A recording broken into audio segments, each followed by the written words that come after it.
Today on the Matt Walsh Show, don't be fooled by the reopening that's happening in many states across the country. It's not a real reopening, and I'll explain what's actually going on. And 5 headlines, including Stacey Abrams defending an accused rapist because she's desperate for the vice president job, and a bishop claiming that God doesn't punish. Those are direct quotes. And in our daily cancellation, I will deliver perhaps the most well-deserved cancellation yet. So we'll get to all of that. And but first, in fact, right off the top, I just want to mention this because I just read it. I guess I could save it for the headlines, but I want to mention it now. There's this story out of Kentucky. Governor Andy Beshear, he gave a press conference a few days ago. He was talking about the unemployment issue in the state, and he was saying that there are people who are filing false unemployment claims, and either as a joke or because they're scam auditors or whatever. And he was admonishing the people filing the false claims. And he mentioned specifically one case of a false claim. He said that somebody filed a false claim in the name of Tupac Shakur. And he said, that's very bad, don't do that. And he went on about it. Well, it turns out that there is actually a Tupac Shakur living in Kentucky, and he's unemployed right now. He's really filing for unemployment benefits. Now, this is not the Tupac Shakur, the rapper from the 90s. Of course, we know he is still alive, but he's in Cuba with Elvis. He certainly wouldn't be hiding out in Kentucky. He'd be a little bit conspicuous there, probably. So so Tupac Shakur of Kentucky contacted the governor somehow and said, "Hey, man, what's going on? I'm real, okay, and I'm unemployed. You just accused me of something." And so Beshear had to come out and apologize to Tupac Shakur for accusing him of not being real. And so that's an actual thing that happened. And the thing is, when you hear this, your first thought is that you feel sorry for Tupac Shakur because, I mean, first the guy was named Tupac Shakur. You think his parents named him Tupac Shakur. That's bad enough. And then he's unemployed, and now he's being accused of being a scam artist in front of the entire state. So you think, you feel bad for him. But then you read the story and you find out, I mean, you still feel bad for him for being unemployed, but it turns out that he changed his own name legally in 1998 to Tupac Shakur. And that makes, I don't mean to victim blame, but that does make me think it's a little bit your fault, I think. If you change your name to Tupac Shakur, there's going to be confusion. And probably throughout the last 22 years of your life, there's been a lot of confusion, I imagine. So you can't really blame Beshear that much. Now, if you take on a name like that, there's some stuff's going to come with the territory. You just have to accept it. It would be like if I changed my name to, I don't know, Britney Spears or something legally, and then I got annoyed every time people were confused by it. I go in for a job interview and someone says here that your name is Britney Spears? Yeah, what's the issue? What's the problem? Why does everyone always look like that? When I say, what a guy can't be named Britney Spears? So I could kind of see, I could see from Beshear's perspective. But anyway, great stuff. Great for everyone except for those directly involved. All right, let's move to this. We're told, the story we're told is that the country is reopening slowly. States are reopening across the country. But a word of caution about that. When you hear about the reopening of the states, you have to actually look at the plan that many of these states have enacted. And if you do, you notice 2 things. First, that the plans are laid out in an arbitrary way. And that's been the case, that's been the theme all along. These arbitrary regulations. The regulations were arbitrary to begin with, and so of course now they're being repealed and put aside in an arbitrary way. And 2, you see that in so many cases, the states that are quote unquote reopening aren't really reopening at all. And that's a very important point. I'll get more into this in detail in just a second, but first, a word from our friends at Noom. You hear about one size fits all. You go to the store, there's a one size fits all clothing. The thing about one size fits all is that it never fits all. And that's especially the case for me. One size fits all anything doesn't fit me because I have a very weirdly shaped frame. I'm just apparently, there's no one quite as misshapen as me, so I can never fit into the one size fits all stuff. Well, with all the diet and exercise noise out there, how do you know what's going to work with you with that? When it comes to diets especially, and exercise routines, it cannot be one size fits all. You have to decide what your goals are, and Noom is there to help you reach them. This is not a one-size-fits-all approach. Noom knows that strong community and expert coaching are key to making lifestyle changes that last. Whether trying to lose weight or get fit, whatever your goals are, Noom is there to help you. And I know that that's been my experience with Noom, and that's what I really appreciate about it, is that it is so specific to what your own particular goals are. You don't all have to have the same goals, and you don't have to go about it the same way. Noom adjusts to your lifestyle. It helps you to understand the psychology behind better decision-making to make you smarter, and then it puts you in charge. With moderation over restriction, no food is good or bad or off limits. It's all about moderating and having a good plan in place. So shut off all the noise and sign up for your trial today at Noom.com, Noom.com/Walsh. Get personalized guidance at Noom.com/Walsh. That's Noom.com/Walsh. So let's look at an example of a state that's supposedly reopening, California. Here are the stages of reopening. Reading this from ABC 7 in California. It says, stage 1, everyone is either staying at home or a member of the essential workforce. This is the stage we're in now, and will stay in until modification to the statewide stay-at-home order is made. Stage 2, and this is weeks away, we're told. Reopening lower-risk workplaces, including non-essential manufacturing, schools, childcare facilities, retail businesses for curbside pickup only, offices where working remotely isn't possible but can be modified to make the environment safer for employees. And then stage 3, this is months away, reopening higher risk workplaces which require close proximity to other people, including hair salons, nail salons, gyms, movie theaters, sporting events, in-person religious services, churches, and weddings. And then stage 4 is ending the stay-at-home order altogether. So in California, even to begin the reopening phase is weeks away. And then when they do begin it, large sectors of the economy will remain closed for months. And churches will have to remain closed for months too. If you want to get married in California, you are out of luck for the near future. You can't do it. Schools can go back, but churches cannot. Then let's look at Maryland, reading from the Baltimore Sun. It says, in the first stage, local governments would have the flexibility to make decisions on reopening libraries, parks, and other services.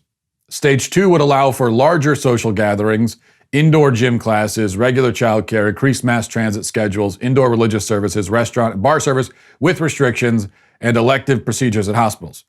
Stage 3 would allow large social gatherings, the reopening of entertainment venues, large religious gatherings, and fewer restrictions on visitors at nursing homes and hospitals. Now, Hogan says it's optimistic to think that maybe the first stage might start as early as May.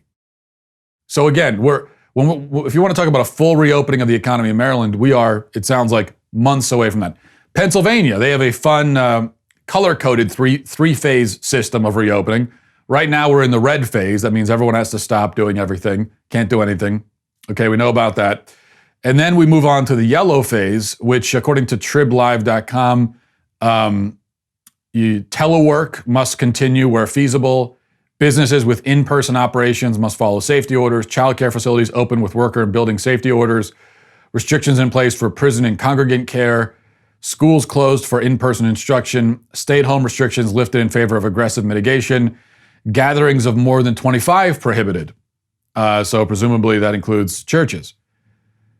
Recreation and health and wellness facilities such as gyms and spas and all entertainment venues, including casinos and theaters, remain closed. Bars and restaurants limited to carry out and delivery only. And then the green phase is everything is opening. North Carolina, they're in a full lockdown mode until at least May 8th. May extend that longer. And then reading from the Charlotte Observer, the lockdowns, when they do begin, and they might begin May 8th, if they do, when they do, phase 1, reopen parks, allow for non-essential travel to retailer sites like clothing and sporting goods stores, books and houseware shops. Those businesses must implement social distancing, cleaning protocols, and screen employees for symptoms. Gatherings of more than 10 people are banned. People are encouraged to wear face coverings. At least 2 or 3 weeks later, phase 2 will begin by lifting the stay-at-home order, but encouraging at-risk groups to remain home, limited capacity for restaurants and stuff. And then phase 3, which is a full reopening, that's 4 to 6 weeks after phase 2. Okay. And in fact, even a place like Texas, the lockdowns are being eased, but restaurants can only have to limit their dine-in capacity to 25%. So you see, what we're hearing about with the lockdowns being lifted is BS. It's not true. Most states are planning to keep a relative stranglehold on the economy for many more weeks, if not months. That's the reality. And what is the point of this? What does it achieve?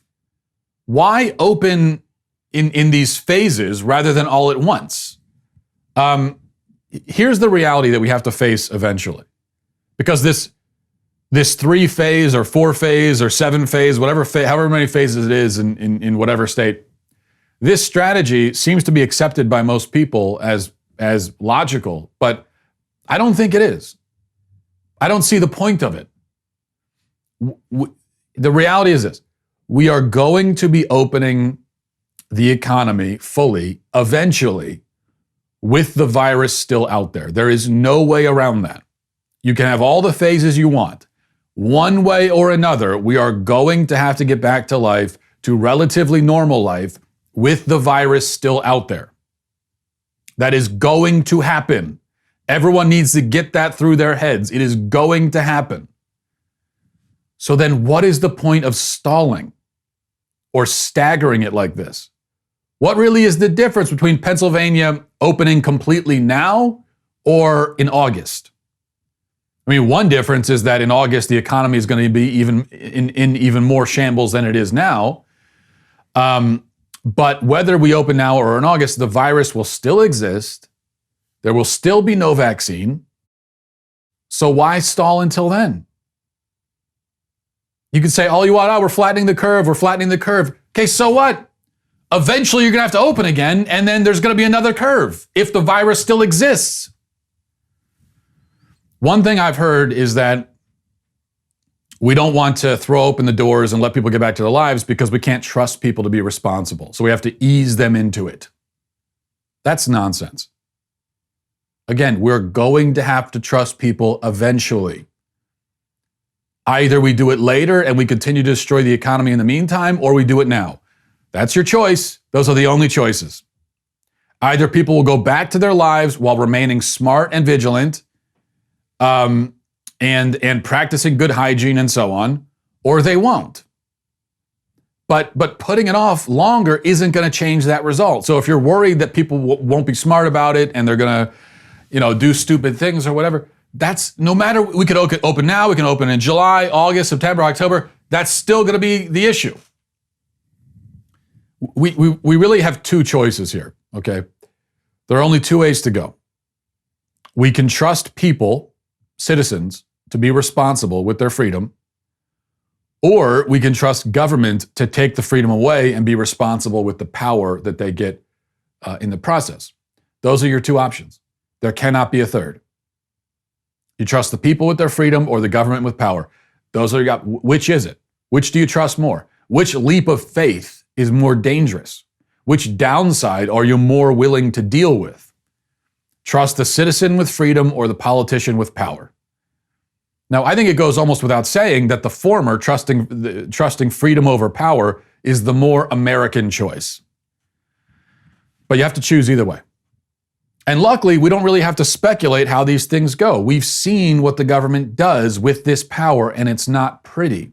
It is indeed exactly what you would expect them to do. Abuse it, wield it in egregious and gratuitous ways, take the power we give them, use it as a cudgel against us, grab even more power. That's what they do. That's what they've done. We've seen it. Now, have we had enough, or do we want more? Sure, on the other side, we've seen examples of people being stupid. Some people in Chicago had a house party over the weekend with a stripper and everything, and people packed in very tightly into a house, dozens of people, maybe even more than that. That obviously is a stupid thing to do right now. Okay, and there are people doing stuff like that. Are they in the majority? Are most people doing that sort of stuff? No. And besides, they did that even though it's illegal. That's the point. So the lockdown order did nothing to stop anyone from actually congregating and having a party if they want to have a party. So the reckless and irresponsible people are going to be reckless and irresponsible regardless. Only the responsible people can be controlled potentially by regulations and laws and that sort of thing. And they're exactly the ones you don't need to control in this situation because they're going to be responsible. So the whole thing doesn't make sense. The whole strategy to me is nonsensical. And my fear is that people will be satisfied and satiated because we hear that, oh, we're in the process of reopening. No, we are really not. The game here is to keep us closed down while pretending that we're opening up. So the powers that be, they want to have it both ways. But let's not let them do that. Okay, we're going to go to headlines in a second. But first, I want to check in with Wise Foods. Our sponsor, Wise Company, recently changed their name to Ready Wise, and now is a better time than any to be prepared with long-term nutritional food options.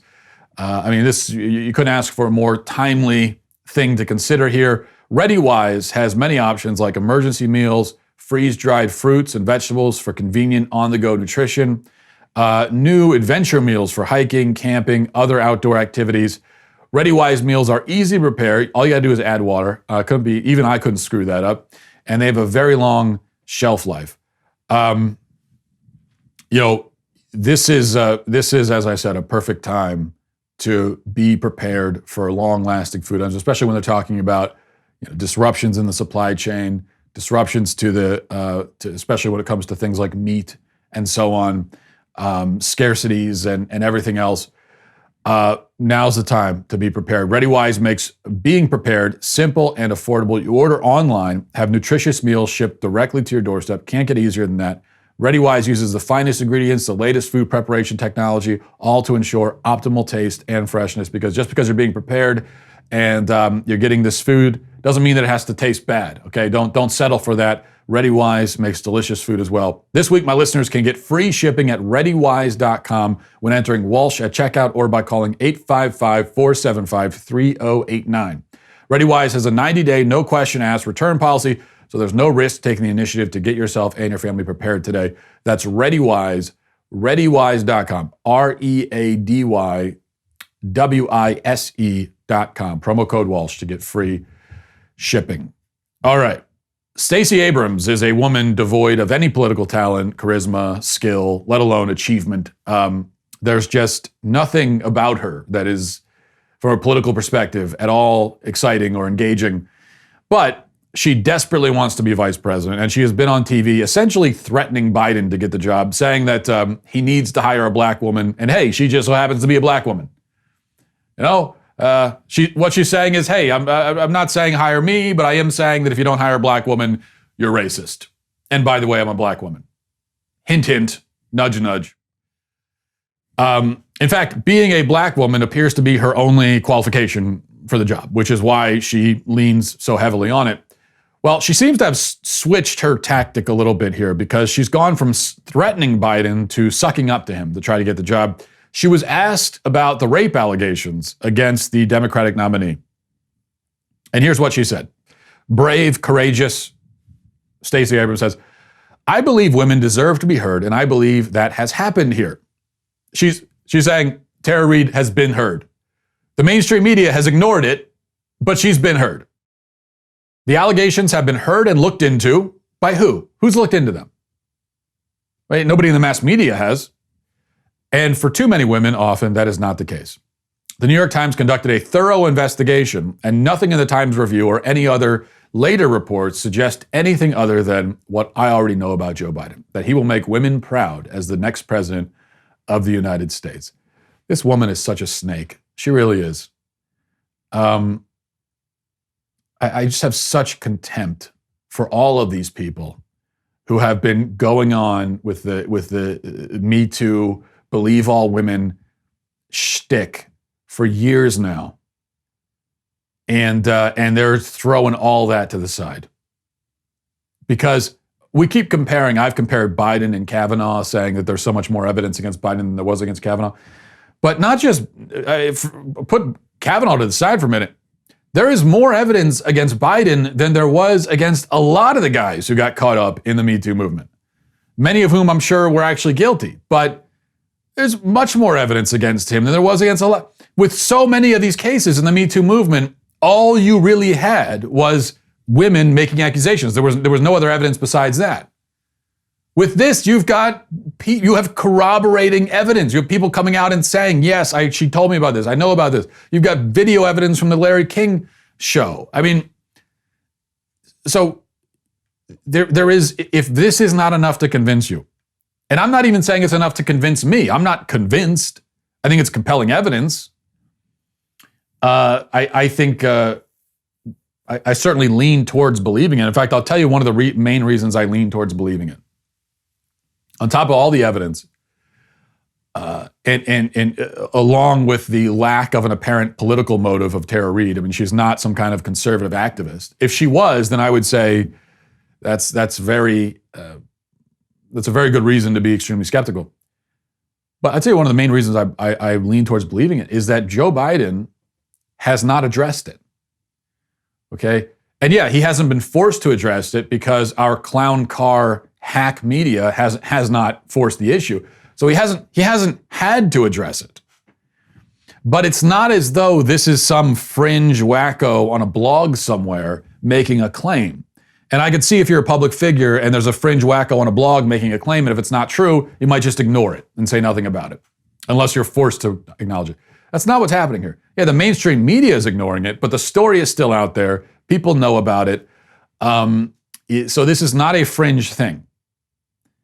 And yet Biden hasn't addressed it. And so I think to myself, if you're an innocent man and there's this claim out there about you and it's totally untrue, but it's out there and millions of people have heard about it, wouldn't you be champing at the bit to get out and deny it?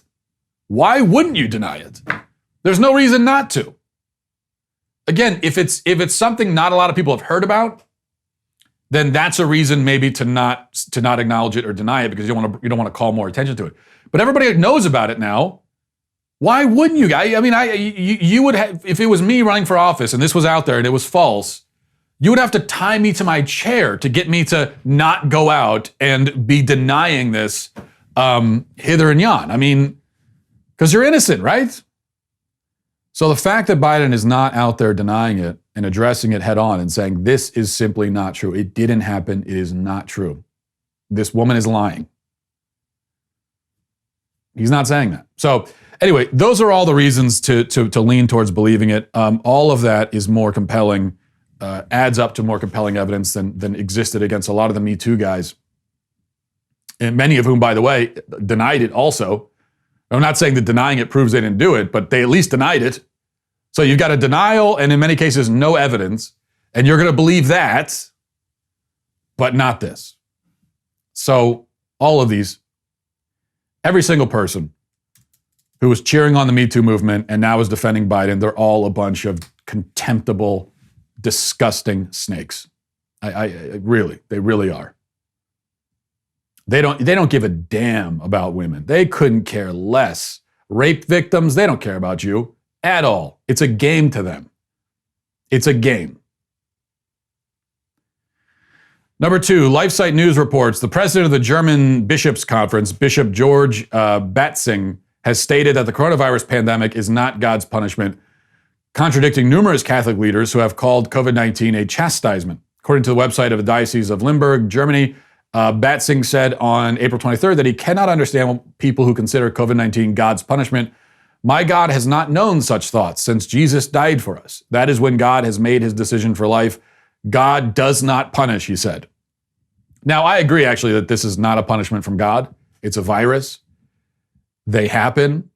It's also hard for me to see God sending a punishment that is specifically inflicted on the sick and the weak and the vulnerable. So if you call it a punishment, what you're saying is that God is punishing us by specifically inflicting additional pain and suffering on people who are already in pain and suffering. So I have a pretty significant theological problem with that. However, obviously the idea that God doesn't punish is absurd, and there's no way to read the Bible and come away with that conclusion. You just can't do it. Number 3, the Wall Street Journal reports that due to the government relief efforts, half of all workers in the U.S. stand to earn more from unemployment than they did from their jobs. And this is a perfect illustration. So they're earning more from unemployment than they did from their jobs. I've actually gotten a lot of emails from people saying this, that they're in kind of a crossroads. They're in a dilemma right now because they filed for unemployment. They're getting paid more than they would in the workforce. And yet maybe there's a job opportunity opened up. They're trying to decide, should I take the job and take a pay cut? So that's an interesting dilemma. But this is a perfect illustration of what I said earlier, that you can't trust government. You can't trust government because of corruption and power drunkenness, but also because of plain old incompetence. Trying to save the economy by passing a bill that incentivizes unemployment is crazy. And I know you might say, well, this at least solves the problem. There's not going to be people going hungry and so on. We know people are still going hungry because look at the lines at the food bank. So here's the problem. You got so many people being unemployed all at once. Talk about a curve. Okay, you got a massive people being unemployed all at once. Many of them don't qualify for unemployment. Many of them have not been able to get through to file for it. Many of them have been waiting for their claim to go through. So you've got a ton of people who, for whatever reason, haven't or can't file for unemployment, and they're out of luck completely. They're the ones in line at the food bank. And then you've got another segment of people who are being taken care of, but to the extent that they have no incentive to get back into the workplace. So this is the worst of both worlds. There are still millions of people who are not being taken care of and who are going hungry and have to wait in line at food banks. And you got other people who now they have an incentive to be unemployed. And so now employers are screwed because there are employers out there who need workers and are hiring actually, but they're having a harder time finding people because we've incentivized unemployment. So it's an absolute mess. The worst of every possible world that's the solution the government has given us. Number 4, the CDC is now recommending that you socially distance from your pets as well, because there's a minuscule possibility that your pets could get the virus, and so you have to socially distance from them. And I think that is just not possible at all if you have a dog, because dogs do not respect personal space. And this is why I don't understand why people like dogs so much. This is actually the reason people do like dogs. They say, I love it. I come home, the dog is jumping up on me. He's so excited. He's always so excited to be around me. Yeah, do you really need that kind of affirmation all the time? Do you need every time you walk in the door, someone to be jumping for joy that you walked in the house? Do you need someone following you around all the time, begging for your attention? Now, if you're a parent, you've already got people following you around, begging for attention. Do you need another creature in the house doing that? I don't get it. Number 5, and the CDC is now saying that the models tell us that deaths will rise again because of the economy reopening. The models have spoken. This is what you're going to see.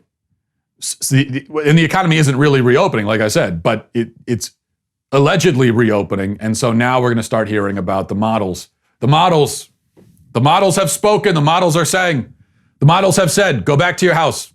Listen to the models. Obey the models. Do not defy the models. Go into your home, hide under your bed, lock your bedroom door, hide under your bed until the models say it is safe. All right. We're going to go to our daily cancellation. It is, as I said, a well-deserved one. But before we do, I really want to tell you about this. You think about the impact of all this on small business owners. This has been a huge strain, obviously, on small businesses. And small businesses this is not some political platitude. Small businesses are the lifeblood of our economy. Most of the businesses in America are small businesses.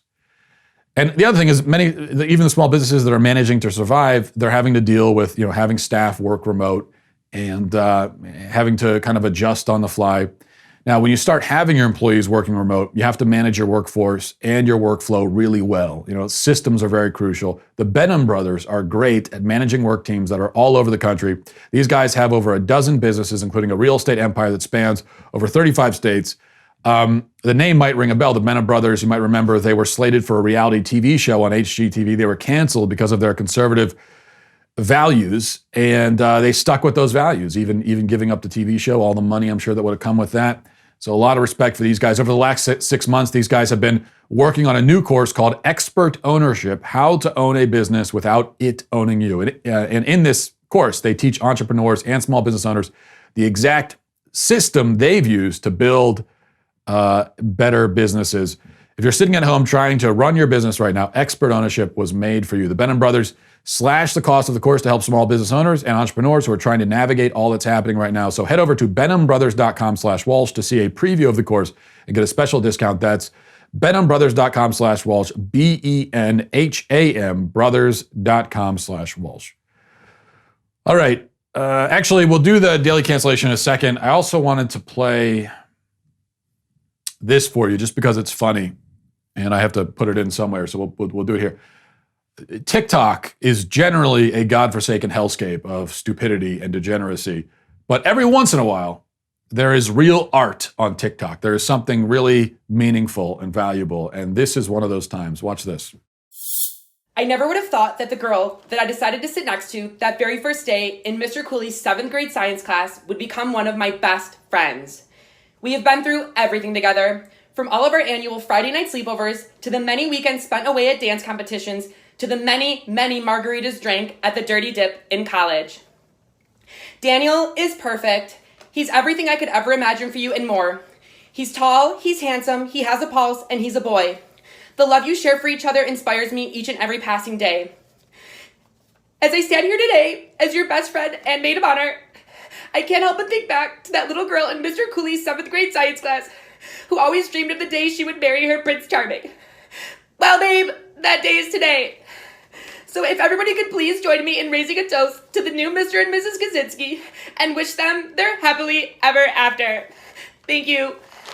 He nailed it, didn't he? That's incredible. The cadence, the shaking papers, the banal personal details nobody cares about, everything. The only thing he missed, because it's TikTok, so time constraints, but really, in real life, the speech goes on for 27 minutes, contains many more personal references and anecdotes to memories and events that are of no interest to anybody in the room. That's why when people ask me for public speaking tips, because I do a fair amount of public speaking, and well, I used to anyway before all this. And I always say my first tip, and this is in general, if somebody asks for tips on anything, this is my first tip. Don't be bad at it. That's the most valuable advice I can give. First thing, don't suck, okay? And the second is this: if you are bad at it, be as short as possible. And that's another thing that applies to everything in life. Whatever you're doing, don't be bad at it. If you are bad at it, do as little of it as you can, which of course means you'll never get better at it. So maybe this isn't the best advice, but at least for the sake of everybody else in the room, we would prefer that you're not bad at it. If you are, then just be very short. Do not inflict yourself on your audience for very long. And don't try to be funny, because you're not. And remember, when you get up there to speak, that you are being judged, and judged harshly by everybody in the room. However nervous you are, you should be 10 times more nervous. We are judging you. If it's terrible, we will talk about you behind your back. We will remember how bad this was.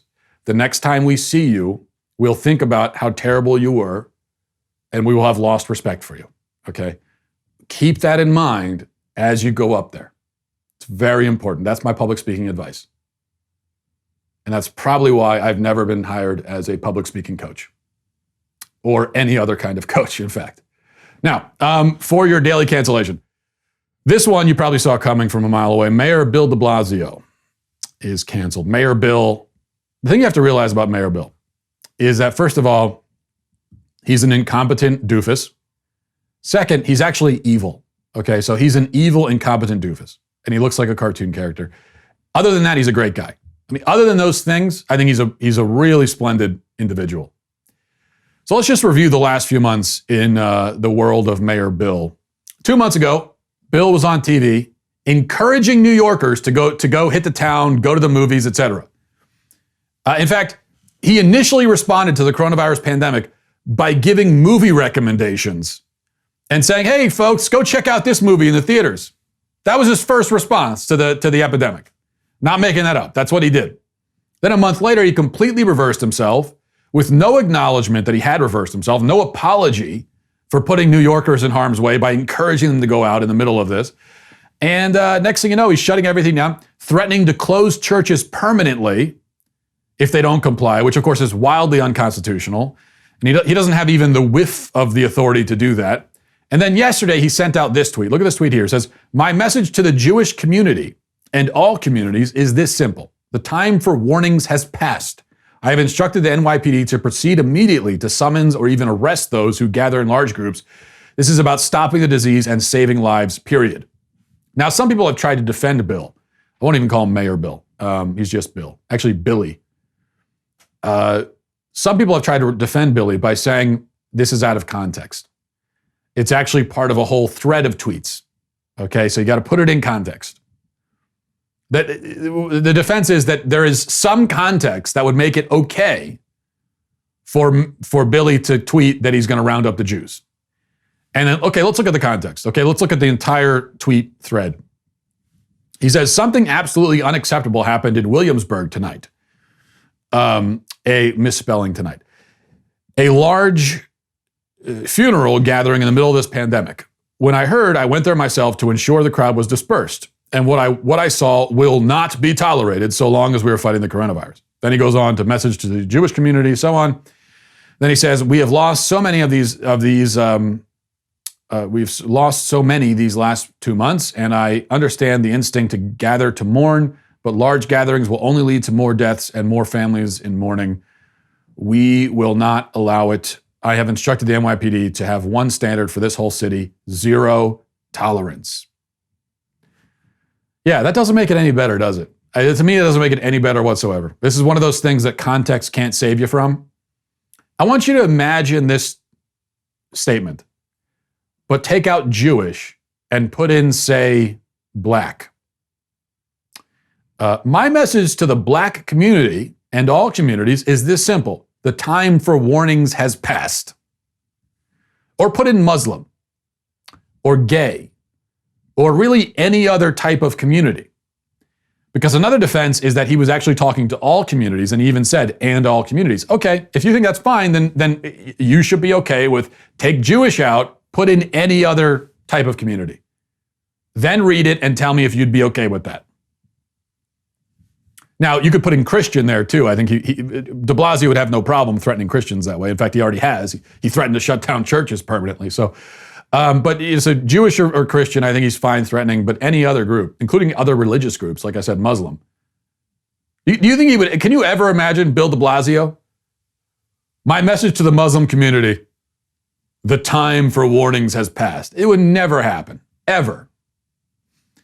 So this is just, I mean, how do you even describe it? It's despicable, and I have no respect for this guy whatsoever. That's why I won't refer to him as his title. He does not deserve it, hasn't earned it. He doesn't respect the law that's supposed to govern him, which is the Constitution, and so I have no respect for him whatsoever. He has no moral authority at all in his position, and he should be ignored. You know, my message to the religious community in New York is to ignore this son of a you-know-what. This is not acceptable. We could joke about it and make light of it, but starting with him threatening to close down houses of worship permanently, this is dictatorial, tyrannical nonsense, and it is not acceptable. This is not just some silly little thing. Oh, that's de Blasio being de Blasio again. No, this is him being a tyrant and operating illegally. He has no legal right whatsoever to make a threat like that. And to be singling out Jews in the middle of a crisis, okay? We have seen historically Jews being blamed in a crisis before. We know how that goes. So to call this reckless and irresponsible would be to only scratch the surface of what we're dealing with here. So de Blasio is canceled at a minimum. Let's move on to your emails And you can always email the show at, if you become a Daily Wire member, you can email the mailbag. Let's go right to Ari or Ari. Says, hi, Matt, love the show. My least favorite cliche is live in the moment. Can you talk about why that's actually terrible advice? I figure you'd have a good way of putting it. I like these kinds of emails. I get these emails a lot where people assign me an opinion and say, well, I know your opinion is this. Let's hear you defend it. And I can see why you would think that would be my opinion, that I would think that live in the moment is a stupid cliche. I mean, it is a cliche, yes. But I'm not convinced that it is actually terrible advice.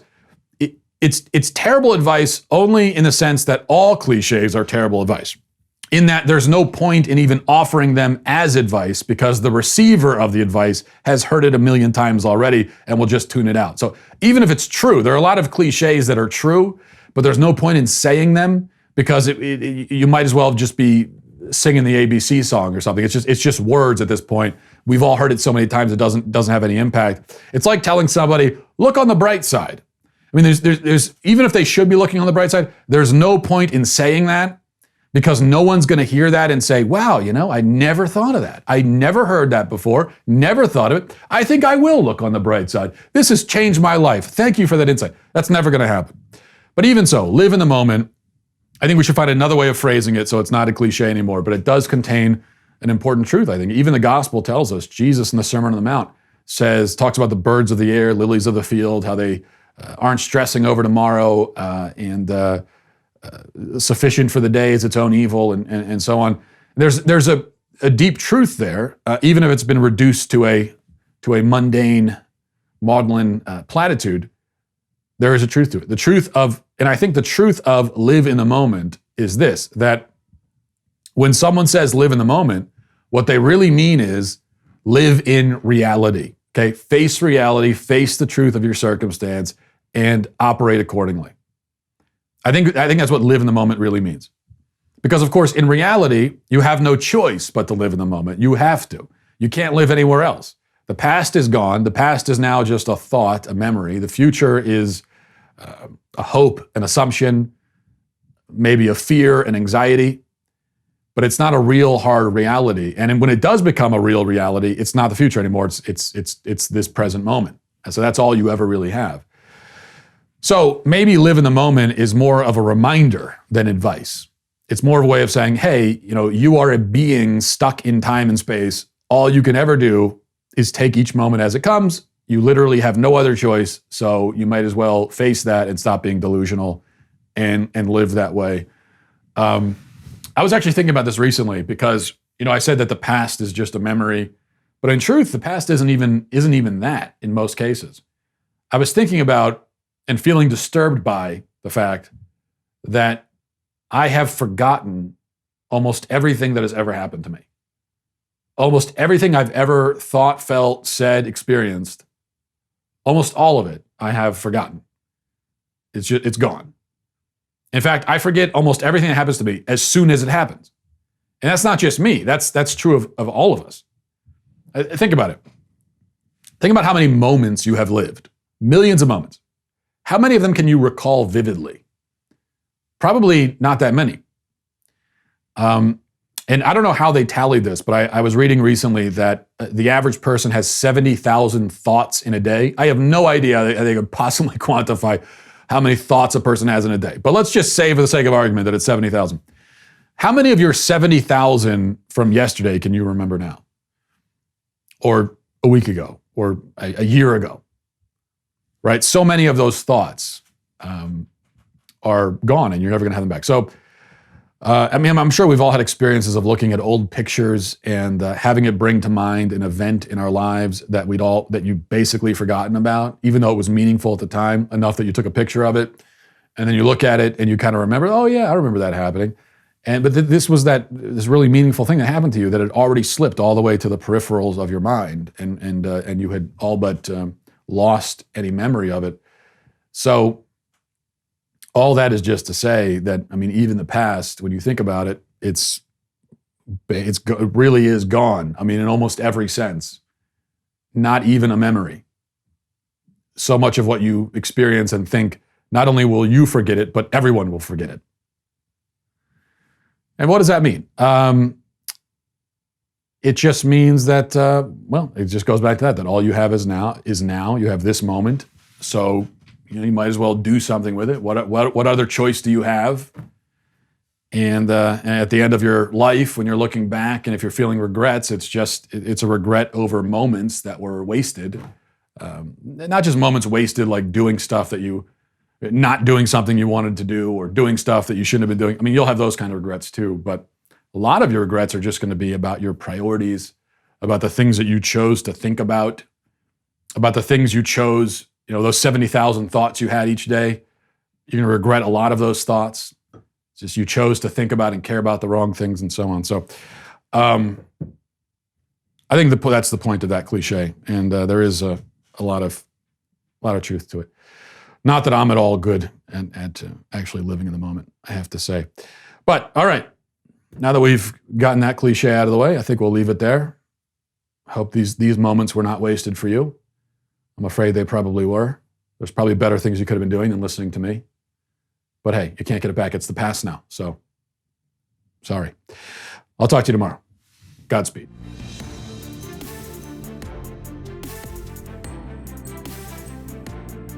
The Matt Walsh Show is produced by Sean Hampton, executive producer Jeremy Boring. Our supervising producers are Mathis Glover and Robert Sterling. Our technical producer is Austin Stevens, edited by Danny D'Amico, and our audio is mixed by Robin Fenderson. The Matt Walsh Show is a Daily Wire production, copyright Daily Wire 2020. Hey everybody, it's Andrew Klavan, host of The Andrew Klavan Show. Some people are depressed because the American Republic is collapsing, the end of days is approaching, and the moon has turned to blood. But on The Andrew Klavan Show, that's where the fun just gets started. So come on over to The Andrew Klavan Show and laugh your way through the apocalypse with me, Andrew Klavan.